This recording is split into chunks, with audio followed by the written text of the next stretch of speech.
Bismillahirrahmanirrahim. Selamat datang di Kepo Kirim.email podcast.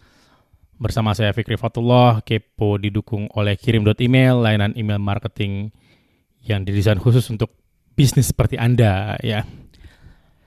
Nah, gunakan kode kupon Kepo untuk diskon 10% semua produk Kirim.email. Jadi silakan ke Kirim.email atau alamat website. Gunakan kode kupon Kepo KEPO untuk dapat diskon. Sebelum kita mulai, Anda sekarang juga bisa ngobrol intensif sama saya atau konsultasi sama saya melalui akun utas saya. Anda bisa ke utas.me/Fikri, Fikrinya Fikry ya pakai Y. Saya ulangi utas.me/Fikri. Jadi utas sekarang sudah bisa konsultasi baik itu melalui pesan, ya melalui pesan itu seperti melalui email gitu kan ya. Dan juga bisa konsultasi melalui video. Jadi Anda bisa menjadwal ngobrol sama saya, kita bisa ngobrolin dari mulai inovasi model bisnis, mungkin Anda mau bikin podcast, atau Anda mau strategi email marketing, atau repeat order, atau apa, bebas, ya, atau mungkin kerja remote, bebas. Silakan ke utas.me/Fikri, Fikry. Saat saya rekam ini kemungkinan sudah tayang fitur videonya, ya. Jadi Utas sekarang sudah bisa konsultasi video call, ya.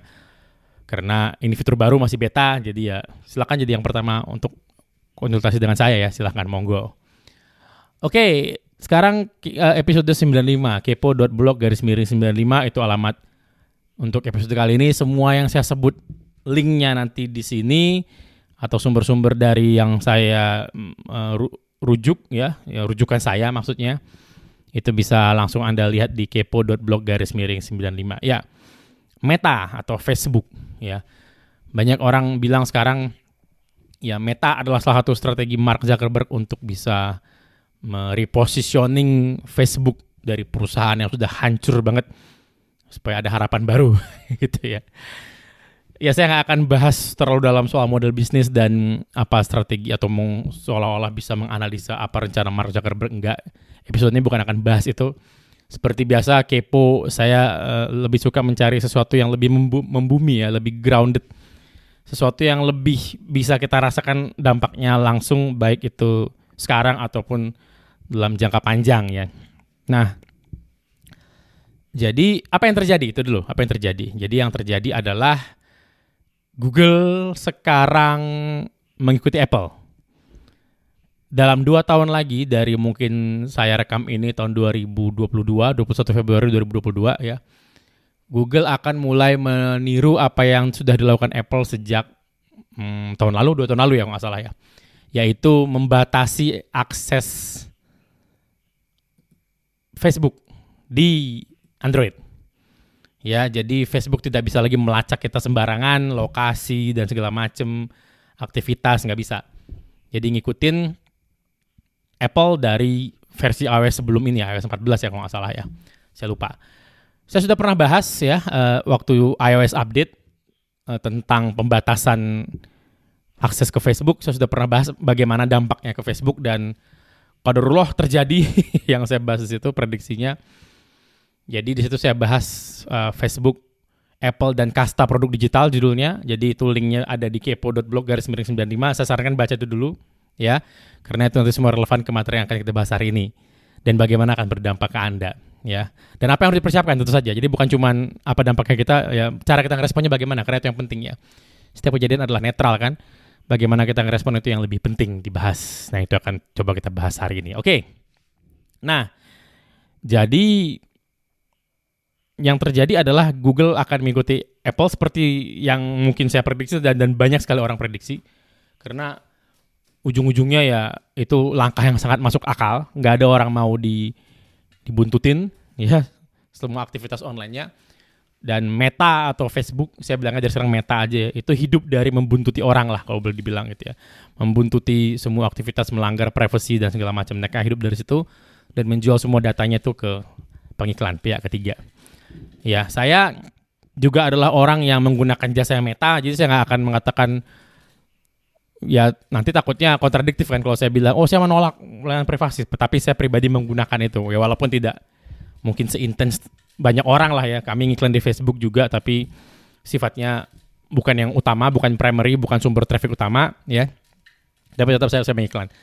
Jadi saya nggak akan bahas privasinya, ya, karena kami sendiri manfaatkan Meta, ya. Kami sendiri bayar iklan di Meta. Apakah saya akan berhenti? Mungkin. Setelah melihat perkembangan ini yang terjadi, saya akan cari strategi baru. Kalaupun menggunakan channelnya Meta, ya, seperti Instagram, WhatsApp ataupun Facebook, saya akan cari strategi baru. Apa yang terjadi? Jadi yang terjadi adalah efek domino. Ya, Apple sudah lama menghentikan aksesnya ke Meta dan kerugiannya diperkirakan 10 miliar, ya, 10 billion, 10 miliar US dollar, ya. Kerugian sangat besar sekali sejauh ini. Nah, bayangkan itu baru Apple, sedangkan Google itu dengan Android-nya itu mempunyai market share atau cakupan pasar yang jauh lebih besar daripada Apple. Ya, jika Anda lihat sendiri di lapangan, mungkin Anda lebih banyak melihat orang menggunakan Android daripada menggunakan iPhone dan semua perangkat-perangkatnya. Ya, jadi efeknya akan lebih besar. Mungkin 10 kali dari apa yang dirasakan Meta sekarang sama Apple. Ya, orang juga bukan hanya teknologinya berubah, ya, tapi orang juga makin sadar bahwa ngapain ya aku mengizinkan Meta mendata aktivitasku, kan gitu ya. Mulai kita tuh mempertanyakan gitu loh. Ya, semua model bisnisnya Meta. Padahal ya lagi kalau Anda baca artikel yang saya tadi rujuk, Meta itu kastanya beda sama Apple sama Google. Kastanya beda. Ya, apa yang saya maksud kasta saya bahas lengkap di situ di artikel Facebook, Apple, dan kasta Pro Digital. Silakan dibaca, ya, di kepo.blog/95. Itu artikel yang agak panjang, tapi Anda akan dapat konteksnya, ya. Jadi kastanya beda. Jadi Apple sama Google itu berada di atas Meta. Jadi Meta itu sebenarnya bersaing pun enggak sama mereka menurut saya, ya. Jadi dia tidak di ranah yang sama, enggak di lapangan yang sama. Mereka memainkan permainan yang berbeda sekali ketiga perusahaan ini. Ya, dan Meta tuh nggak ada di situ gitu loh. Ya, Meta tuh sekarang terombang-ambing di antara peperangan dua ini, peperangan Apple sama Google. Ya, dan model bisnisnya walaupun sama Google sama-sama iklan, tapi Google melakukannya dengan cara yang sangat-sangat berbeda. Model bisnisnya sangat-sangat berbeda dengan Meta. Ya. Nah, makanya mungkin Mark mengambil pertaruhan, kemudian membuat metaverse, fokus ke metaverse, rebranding segala macam. Tapi ya seperti yang kita tahu, investor nggak setuju dengan langkahnya Mark yang kemudian menganjlokkan harga saham Meta. Ya, habis-habisan dalam satu hari, ya. Nah, lagi itu kan semua bicara awang-awang. Apa sih dampaknya ke kita di Indonesia, terutama ke bisnis kita, apa dampaknya? Nah, kita akan menuju ke sana, ya. Nah, Facebook dan semua trackingnya dan semua iklan murahnya tanda petik dan semua algoritmanya itu sudah sangat kita pahami, ya. Kita yang Anda jika pernah ngiklan paling nggak sudah pernah spending atau menghabiskan sekitar 100 juta aja, Anda akan mulai dapat tuh. Ya, feel-nya Facebook tuh mulai dapat gitu. Kalau udah pernah spending, ya nggak usah sampai 100 juta pun Anda udah ngerti loh. Kalau Anda pernah iklan, Anda akan ngerti. Anda akan tahu harus ngapain karena iklannya Facebook atau Meta itu sangat-sangat intuitif, sangat mudah digunakan. Ya, saya pernah mengkritik dulu Google Ads. Kenapa sampai sekarang Google Ads tuh kayak nggak berubah-berubah, elek gitu, ya kan. Sedangkan ya Facebook sama TikTok itu UI-nya itu tampilannya tuh bagus dan sangat mudah dimengerti. Saya aja yang mungkin tingkat adopsi yang nggak sebagus itu bisa dengan mudah memahami bagaimana alur iklan itu berjalan, ya, targetingnya segala macam, ya. Nah, jadi itu yang membuat kemarin Meta menjadi perusahaan iklan terbesar di dunia, ya, Facebook. Ya, karena nggak ada yang spending iklan sebesar mereka lah gitu, ya. Nggak ada tempat orang menuangkan biaya iklan segitu. Jelas nggak ke TV udah jelas kalah, radio dan lain-lain nggak. Mereka masih yang terbesar mungkin selain Google, ya. Nah, jadi kita udah paham bisnis online yang main-main toko online tuh sudah paham bagaimana Facebook bekerja, sudah masukin 1M balik 10M itu sudah rutin dilakukan gitu loh. Masukin 5M, ya, balik mungkin bisa 20-25M gitu loh, ya. Itu sudah umum sekali dilakukan. Ya, dalam setahun saya punya teman yang budget iklannya tuh ya nyampe segitu dan baliknya itu segitu gitu loh. Ya, jadi kita sudah sangat memahami bagaimana iklannya Facebook bekerja. Ya, Facebook atau Meta itu bukan perusahaan baru, sudah perusahaan lama, sudah lebih dari 1 dekade, sudah lebih dari 10 tahun. Sudah menyatu dalam darah nadi bisnis kita mungkin, ya. Sudah menyatu jadi sumber traffic utama mungkin bagi beberapa bisnis, ya. Mungkin bukan bisnis Anda, yang jelas bukan bisnis saya, tapi ya bagi beberapa orang sumber trafficnya adalah Facebook. Jadi kalau akun iklan Facebooknya di ban ya itu terpengaruh sama bisnisnya gitu ya. Nah, bayangkan sesuatu yang kita pahami ini itu berubah total. Bayangkan Anda nyetir ya Tesla, misalnya Anda nyetir Tesla yang sudah canggih ya, GPS, apa sih, map, nyetir sendiri, self driving, AI, teknologinya segala macem ya, bisa jemput Anda dari parkiran, dia keluar sendiri jemput Anda ke lobby gitu kan ya. Nah, Anda biasa banget pakai itu, Anda paham kiri kanannya mobil itu, Anda paham sudut belokannya, braking point-nya, Anda paham semua tentang Tesla. Tiba-tiba Anda disuruh bawa mobil manual, mobil tua lagi itu kan ya. Mending mobil tuanya mobil mewah kayak Mercy atau Rolls Royce atau Bentley ya, emang nyaman gitu kan. Enggak, ini mobil tua beneran tua kayak ya Toyota Corolla misalnya tahun 96 gitu ya, misalnya ya. Manual lagi gitu kan ya. Nah, apa yang terjadi? Nyampe nggak Anda? Nyampe. Insya Allah nyampe ya. Lagi yang menentukan nyampe atau enggak ya Allah kan gitu kan, qadarullah. Cuman ya skill nyetir Anda masih di situ ya. Tapi cara Anda mencapai dari titik A ke titik B itu akan berubah total. Kalau udah biasa nyetir Tesla gitu kan ya, sudah biasa dengan semua sensornya, sudah biasa dengan kenyamanannya, teknologinya, aplikasinya itu bisa manggil, ngisi, ngecharge energinya di rumah ya, beda dengan mungkin Corolla yang ngisi bensin gitu kan ya. Nah, tiba-tiba Anda ganti ya, skillnya masih ada, Anda masih bisa nyetir, yang nggak ada, mungkin bagi beberapa orang itu nggak banyak perubahan, tapi ya lagi cara kita dari titik A ke titik B itu akan sangat berbeda. Tadi kita nyetir doang, macet ngidupin otomatisnya, waktu kondisi stop and go ngidupin otomatis, boring dikit bisa stretching dikit gitu kan ya, bosan bisa stretching dikit sambil mobilnya nyetir sendiri. Nah, ya kalau mobil manual piye kan, macet ya kaki kiri lah korban kan gitu ya. Nah, itu yang terjadi itu analoginya seperti itu ya.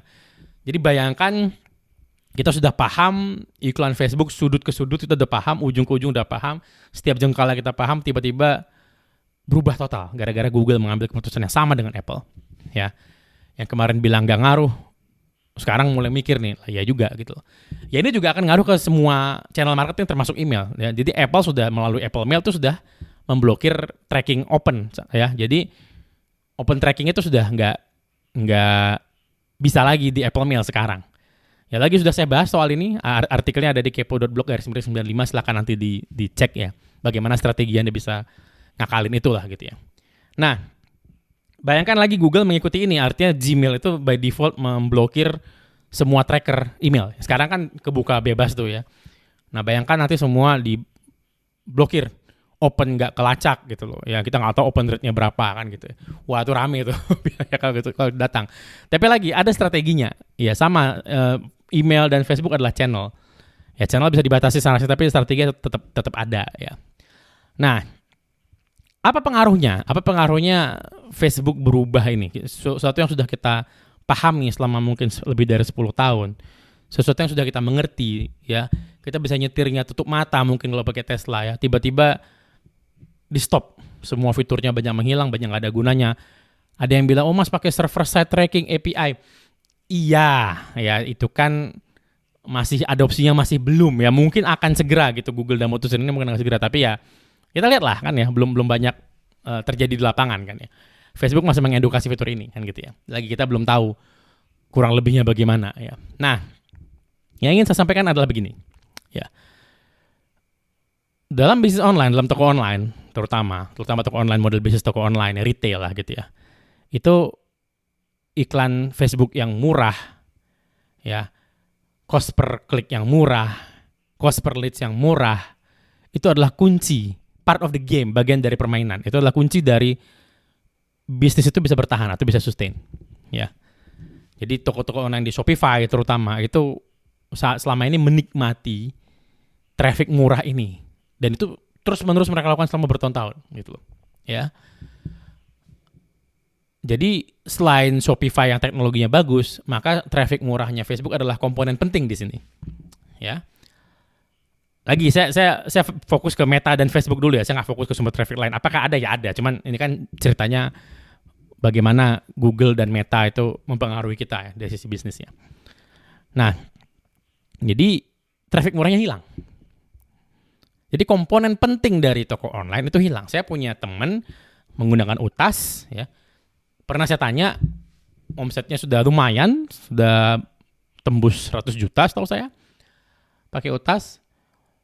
Saya tanya sama dia, dari mana sumber trafficnya? Dari Facebook, Mas. Kan UTAS checkoutnya sudah mobile, tinggal iklanin Facebook, ya sudah closing. Ya, bisnisnya sederhana itu. Ya, artinya beliau orang yang sangat memahami Facebook, paham target pasarnya, check out dengan UTAS gitu kan ya, udah selesai. Jadi model bisnis yang sangat sederhana, ya. Dan banyak sekali orang melakukan ini. Ya, hal seperti ini. Nah, jadi satu komponen penting dalam proses bisnis toko online ini mungkin akan menghilang. Ya. Karena terbatasnya terbatasnya pendataan. Yang bikin dia murah itu kan karena datanya lengkap. Yang bikin dia murah itu kan karena tracking yang tepat.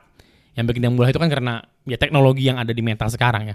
Nah, bayangkan teknologi ini dibatasin tadi ya. Tesla tadi itu dibatasin. Ya mungkin analogisnya terlalu ekstrim dari Tesla ke mobil manual kan gitu ya. Tapi ya ini untuk memberikan gambaran ke Anda kan gitu ya. Apakah Anda masih punya skill ngiklannya? Ya masih. Skill ngiklan Anda nggak akan hilang. Itu kan skill. Ya sama kayak nyetir mobil tadi ya. Bukan berarti tiba-tiba marketernya jadi nggak jago ya. Enggak. Marketer jagoan ya marketer jagoan titik gitu loh. Ya channelnya berubah, mereka akan menyesuaikan diri kan gitu kan. Tapi ya itu bedanya kendaraannya sekarang jadi repot, ya kan. Kendaraan yang tadinya serba gampang, dipanggil bisa datang sendiri ke parkiran itu hilang gitu loh, ya. Jadinya mesti jalan kaki ke parkiran, ngambil sendiri gitu kan, bawa barang. Yang tadi udah kebiasaan naik Tesla, ya nggak enak lagi naik Corolla kan gitu. Bukan berarti Corolla bukan mobil yang bagus ya. Corolla, saya pernah pakai Corolla lama kan, jadi tahu banget Corolla tuh bandelnya kayak apa. Cuman ya paham lah maksud saya mungkin ya. Jadi nggak senyaman itu, kenyamanan itu akan ditarik, nikmat itu akan ditarik pelan-pelan gitu ya. Nah, jadi ini yang akan berdampak kemana-mana. Ini akan berdampak ke bisnis, ini akan berdampak ke traffic, ini akan berdampak ke acquisition cost, biaya akuisisi pelanggan, ini akan berdampak ke mana-mana, nyebar kemana-mana. Inilah dia yang saya bilang, apa sih pengaruhnya Google ke Meta? Ya apa sih pengaruhnya Meta itu turun sahamnya? Itu kan awang-awang banget sih ceritanya, itu kan cerita-ceritanya bangku kuliahan Mas, nggak ngaruh ke saya. Kata siapa? Ya kan? Inilah ngaruhnya. Ya bahwa iklan Facebook yang kita nikmati sekarang ini itu salah satu yang bisa memfasilitasi iklan murah itu adalah teknologi Meta sekarang untuk melacak banyak hal. Data poinnya banyak sekali, dan data poin yang banyak ini itu akan dipangkas sangat radikal. Ya, satu sisi bisnisnya Meta akan berbahaya, pertaruhannya Mark Zuckerberg akan sangat besar. Ya, kalau Metaverse ternyata tidak diadopsi seperti mobile teknologi saat itu, ya kita nggak tahu ya, qadarullah ya, nasib Meta itu akan kemana gitu, nggak tahu ya. Dan kalau Metanya juga kolaps ya, dia akan membawa perubahan yang sangat besar ke bisnis ya. Nah, satu sisi Google juga nggak bisa main-main. Kenapa? Google kemarin sempat turun dari website yang paling sering dikunjungi terus menerus selama 15 tahun. Sekarang di bawah nomor 2. Nomor satunya TikTok. Jadi sebenarnya Meta sama Google itu punya musuh yang sama kan gitu. Ya, budget orang di Facebook mulai terserap ke TikTok Ads, dan traffic yang rame banget itu ya pindah ke TikTok. Trafficnya Google yang orang nyari sekarang pindah ke TikTok. Loh, apakah orang nggak nyari lagi di internet? Yang masih nyari. Cuman memang hasil pencarian Google pun sekarang sudah sangat dikritik sama orang. Ya, jika Anda mungkin seperti saya ya, mencari yang spesifik, ya, saya mencari software tertentu. Ya, ini beneran cari produk ya, artinya awareness-nya sudah jadi ya. Saya sudah aware, saya sudah tahu apa yang mau saya cari. Kata kunci itu spesifik. Software untuk mempermudah penggajian misalnya, itu sangat spesifik itu kan ya. Di Indonesia gitu, lebih spesifik lagi kan gitu ya. Itu satu halamannya tuh iklan. Jadi saya scroll dia baru keluar organiknya. Dan organiknya pun ya maaf, nyampah gitu loh, isinya artikel-artikel yang websitenya banyak iklan dan isinya affiliate link semua gitu loh. Ya lagi lah di Indonesia mungkin belum sevulgar itu, tapi di luar tuh kalau kita cari software di luar atau produk di luar yang spesifik udah begitu gitu loh. Jadi hasil pencarian Google juga sudah mulai dikritisi sama banyak orang. Makanya orang sekarang sampai nulis kalau search pakai kata kunci tertentu di Google itu sudah pakai Reddit sekarang. Kenapa? Karena hasil pencarian Reddit itu masih lebih akurat. Ya, apa maksudnya, hasil yang ditampilkan oleh Reddit masih lebih akurat dibanding dengan hasilnya Google itu sendiri. Padahal ya Reddit di Indonesia diblokir ya. Tapi itu ya yang saya lucu banget ya. Reddit di Indonesia diblokir tapi pengguna Indonesia itu aktif banget di Reddit. Ya. Nah itu mungkin dari saya, itu mungkin dampaknya. Nah, apa yang bisa kita lakukan? Ya. Selama 10 tahun ini Facebook ngajarin kita itu maksudnya marketer, pebisnis gitu ya. Facebook ngajarin kita untuk membuat iklan menjadi matematis. Ya, Facebook dan Google mungkin yang mengubah era iklan yang orang bilangnya era madman, ya, era iklan-iklan yang liar, kreatif, mungkin ya maaf gila gitu ya. Mad itu kan gila ya, madman. Ya, yang orang nggak tahu ini iklan closing atau enggak, conversion rate-nya berapa enggak, tapi ya bagus nggak kan gitu iklannya kan gitu ya. Jadi era-eranya David Ogilvy gitu mungkin kan ya, berubah sekarang, ditinggalkan polanya dengan iklan yang lebih matematis. Ya math based advertising lah. Jadi semua itu angka, semua itu data. Nah, saya ngelihatnya era madman ini akan balik lagi. Era iklan yang super kreatif. Era iklan yang ini nggak tahu nih conversion rate-nya berapa nih, bagus atau enggak, ini kreatif dulu gitu. Kreatif dan lucu dan istilahnya tuh dia punya stopping power. Stopping power itu kemampuan untuk menghentikan aktivitas seseorang ya. Dulu kan iklan itu kan di majalah ya.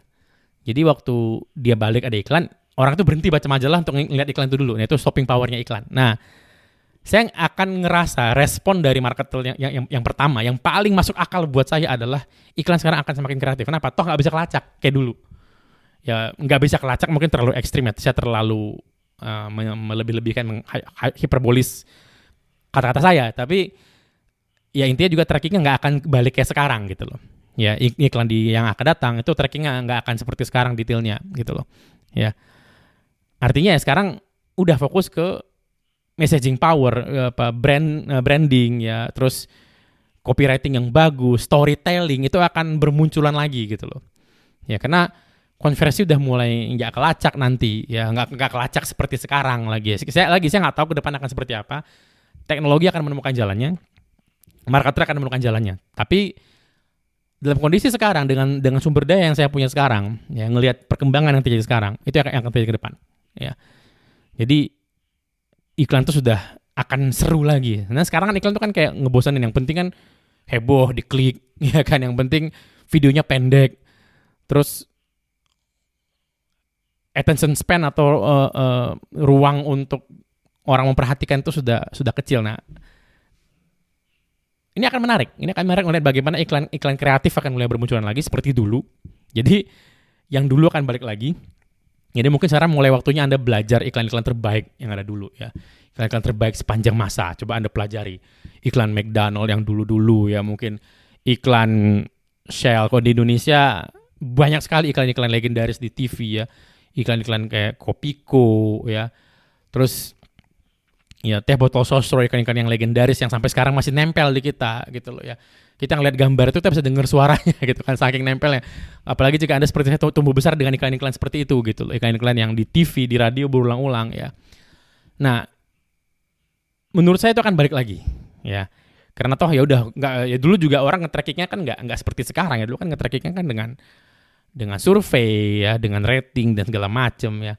Nggak akurat banget seperti sekarang. Sekarang kan luar biasa akurat sampai keterlaluan gitu loh. Ya, sampai bisa diprediksi gitu kan ya. Ini orang karena tiap harinya jalannya lewat sini, nih besok lewat sini lagi, bisa diprediksi gitu loh. Ya kan, itu kan agak kelewatan sih. Ya, nah bayangkan itu hilang, orang-orang akan kreatif sekali mencari cara dan iklan-iklan akan balik lagi jadi fresh, jadi segar ya, jadi lucu-lucu lagi, jadi viral kemana-mana ya. Itu kita akan melihat lagi. Mungkin ya era-era itu kalau kita panjang umur, amin ya. Jadi mulai belajar ya, bikin iklan yang punya stopping power yang bagus ya, dan ya tentu saja yang punya konversi yang bagus. Karena balik lagi iklan yang cerdas itu nggak selamanya bagus, karena iklan yang bagus lah iklan yang menjual pada akhirnya gitu ya. Itu mungkin pengaruhnya. Jadi saat iklan makin nanti berubah polanya, ya orang akan makin kreatif lagi ya, sama-sama nggak tahu lagi apakah ini bagus, closingnya berapa. Sama-sama nggak tahu mungkin kompetisinya bagaimana kan gitu ya, dan mungkin semakin transparan karena kita bisa ngelihat iklannya kompetitor bagaimana ya. Jadi harus kreatif, harus cepat, harus punya banyak ide, harus berani ngetes ya, dan lain-lain. Itu mungkin dari saya ya. Seru banget ngelihat ya Google sendiri lagi dalam masalah, tapi dia malah bikin masalah ke Meta. Ya, ini seru banget. Ya, dan saat raksasa bertempur, ya banyak yang akan terkena dampaknya dan mungkin kita. Jadi siap-siap belajar iklan yang kreatif, belajar iklan-iklan media cetak, karena media cetak itu iklan-iklannya abadi ya, sampai sekarang tuh masih dibahas sama orang. Ya, jarang sekali kita lihat iklan online yang seperti itu. Ya kalau di list mungkin ada ya. Kayak Dollar Shave Club ya. Itu iklan yang sangat kreatif dan sampai sekarang masih dibicarain sama orang. Padahal itu udah iklan berapa tahun lalu ya, Dollar Shave Club. Dan iklan itu yang menumbuhkan bisnisnya luar biasa ya, qadarullah, dan akhirnya kemudian diakuisisi ya. Jadi kita akan melihat banyak sekali video seperti Dollar Shave Club itu. Ya, kemungkinan kalau kita panjang umur. Amin, insyaallah ya. Dan ya mungkin Anda bisa mulai dari sekarang ya, bikin iklan lucu-lucu, bikin iklan kreatif ya. Dan kami mulai kecil yang jelas ya, kami mulai dikirim email sudah mulai mencoba strategi-strategi iklan kreatif dengan visual yang kreatif seperti layaknya iklan cetak atau print ads ya. Itu mungkin dari saya. Terima kasih. Jika Anda pengen ngobrol, pengen konsultasi, silakan ke utas.me/Fikri FIKRY. Jika Anda suka podcast ini, Anda mungkin pengen ngobrol sama saya, silakan ke situ. Ya, kita buka sesi konsultasi. Durasi yang bisa Anda pilih, mungkin sejam ngobrol sama saya via call, video call mungkin di Zoom atau di Google Meet atau di mana, terserah. Atau Anda pengen lebih yang tertulis, Anda bisa juga ya kirim pesan sama saya melalui utas saya ya. utas.me/Fikri. Nanti kita seperti email-emailan. Silakan pilih mau yang mana, Anda nyaman yang mana. Insya Allah saya akan di sana, kita akan ngobrol ya. Gunakan kode kupon KEPO, KEPO, itu akan diskon 10% untuk produk kirim.email. Jadi ke kirim.email dan gunakan kode kupon KEPO ya untuk dapat diskon. Terima kasih, sampai ketemu di episode selanjutnya insya Allah. Saya Fikri Fatullah pamit. Assalamualaikum warahmatullahi wabarakatuh.